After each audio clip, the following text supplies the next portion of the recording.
Oh, and welcome to this week's episode of Walkies Talkies. This is your host, Adam Leatherbarrow. Um, yeah, an eventful week, not to say the least. Um, a nice win for the Hammers over the weekend at the expense of Man United and the unfortunate sacking of Erik Ten Hag.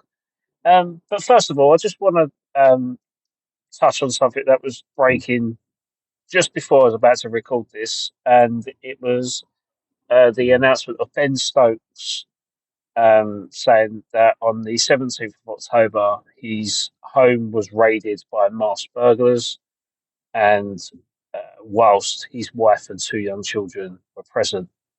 Um, um, I talk on behalf of myself, Rob, and Callum, being dads ourselves to young children. Um, I can only offer our support and hope that you get the terrible people that done this, and I hope that your family are okay because of it. I understand that there's been no physical harm, which is thankful in any, and rest assured in any dad's and husband's mindset. Um, but the mental issues that come with it must be challenging. So we can only sympathise, and we just send a lot of love to the England captain, Ben Stokes, and let's hope we get those cowards that done this and put the name and shame them and give them the punishment they fully deserve because no family should ever be put under threat.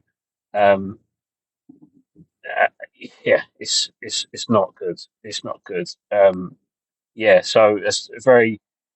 When I heard that on the radio, my I instantly thought about my wife and my child at home, and I could only imagine the pain he must have gone through, not being able to protect his family, despite living in the luxurious state that they are.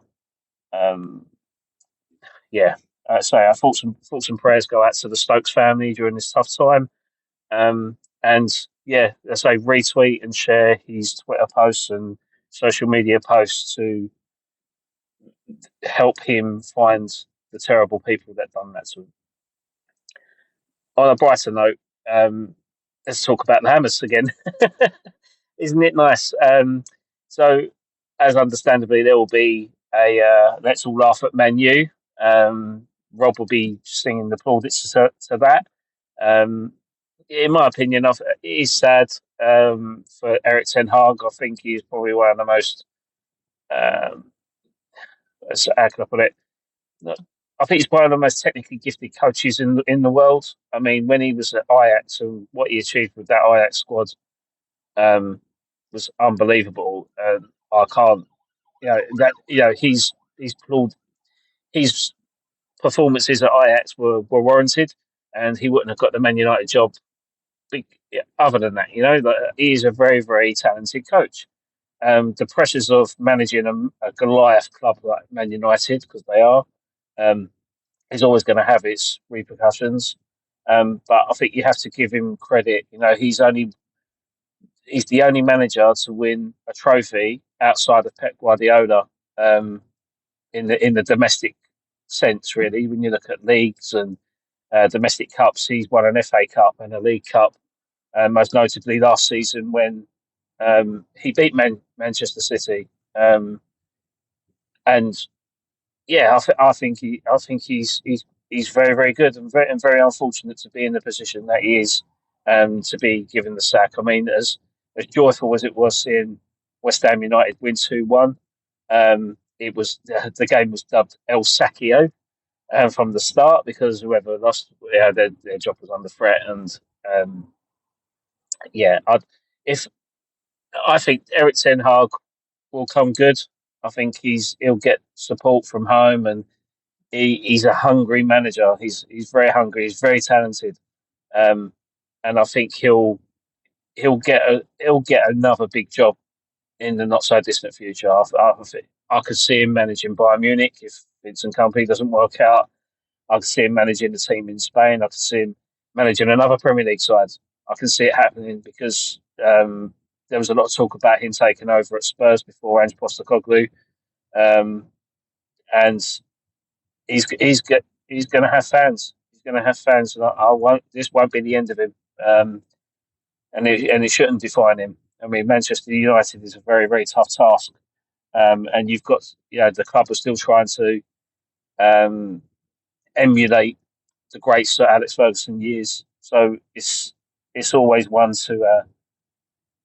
It's always a tough ask. I mean, you can ask David Moyes, Jose Mourinho, Louis van Gaal, Ralph Ragnick, Michael Carrick, Ryan Giggs, Ole Gunnar Solskjaer, exactly the same thing. Um, it is a big job. It is a big job. Um, but yeah, it won't be the end of him. He's come away from Man United with two trophies, and you know, um, Rob and Can are making like me saying this, but he's won more trophies than what Arteta has at Arsenal, and everyone thinks Arsenal are the next big projects when in fact actually Man United in the league have been underwhelming, but cup football has been pretty sound. Been pretty sound. Um, I've probably triggered a lot of Arsenal fans now that are listening to this.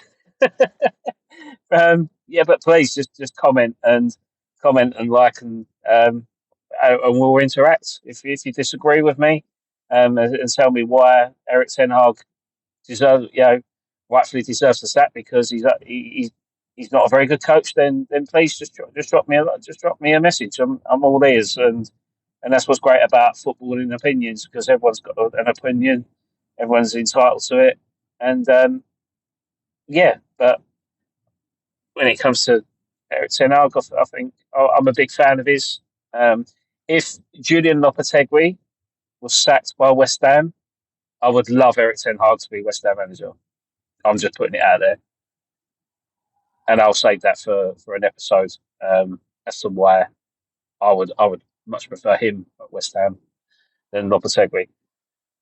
But yeah, I mean, going back to the game itself, I thought West Ham played relatively well. Um, in the second half, more so, I was quite frustrated in the first half, just seeing the lack of football really, and seeing mistakes and the amount of gifted opportunities we gave Man United in the first half was insane. I mean, thank God they haven't got a finisher, right? I mean, imagine those chances with Garnacho hitting the bar and Bruno Fernandes with his header and the glaringly obvious strike of Diego Dallo missing a complete open goal with Fabianski having a brain fart moment. um, I think we were relatively fortunate that game. Second half, we made changes, and those changes proved the difference. I mean, Sadibo come on, proving his class yet again. To me, he doesn't look entirely fit. I don't think he's been fit since we've had him, and I don't think we've seen the true full Tadibo mode at the moment. So yeah, I think that's all to come.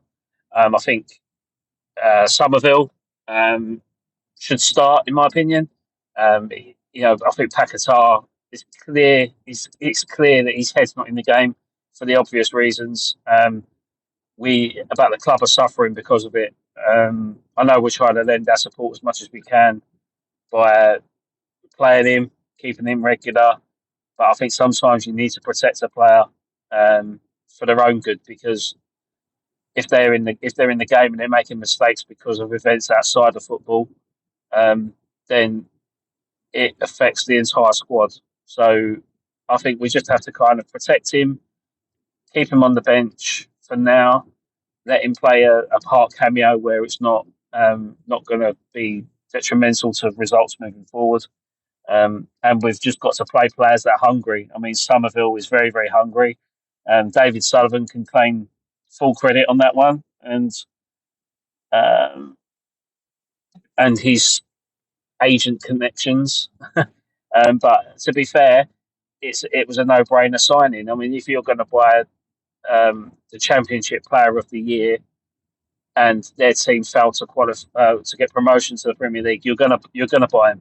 you're going to buy him. And I think it's a massive transfer coup that we've managed to do that because he would have had some massive suitors. Um, and also to add, Somerville, happy birthday! It's his birthday today, 23 years of age, and he's he's gonna be a big player for West Ham. You just got to let him grow, let him get the support, and just unleash him. Just let him do what he does best, and West Ham will benefit from it.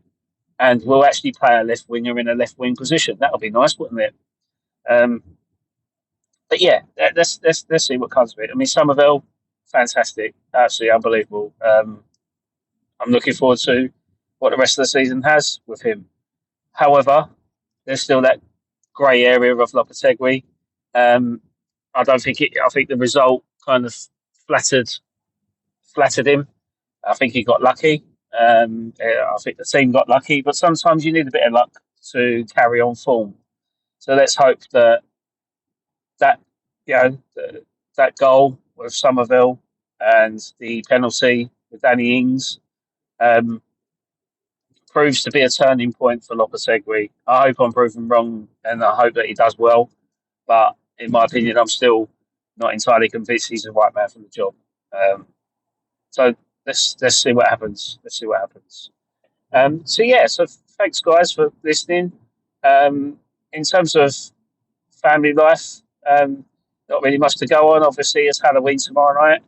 Um, Litland's looking forward to trick or treating for the very first time, dressing up like a cat. Yeah, I'm looking forward to see her reactions to her very first trick or treating. So that'll be quite good. And I'll be trick or treating with the Dad's Dad Job crew, with Rob and Callum and their other halves and their children. And it should be a good couple of hours before we reconnect and record for our podcast. But just a quick heads up: in a couple of weeks' time, I will be unavailable for recording as I'll be on holiday. I might touch in with a few voice notes online, but I think I need a well-earned break in what's been a very stressful and hard-working year behind the scenes of Dad's Job. Is obviously being my profession is an architect, and jobs like that can be very high pressure, very intense, and you've got to please a lot of people, but you ended up disappointing a lot of people along the way, and unfortunately, that's just the norm. And as an architect, they don't. When you're an architecture student, they don't teach you about people management at university. So it's something you're always going to learn moving forward. You're never going to please everyone, but you have to please enough people to get the job done. And I think, yeah, it's testing times. It's very high pressure. It's very but it's rewarding in some sense. So I might lose my hair in time, but when you look back on what you've worked hard for your entire life to have this profession under your belt that nobody can ever take away from you because you've earned it. Um, you just got to live the moment.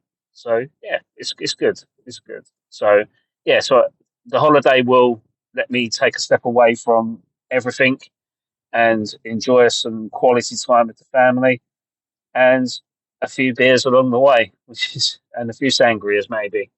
Um, yeah. So again, thanks a lot, guys, and speak to you soon. Goodbye.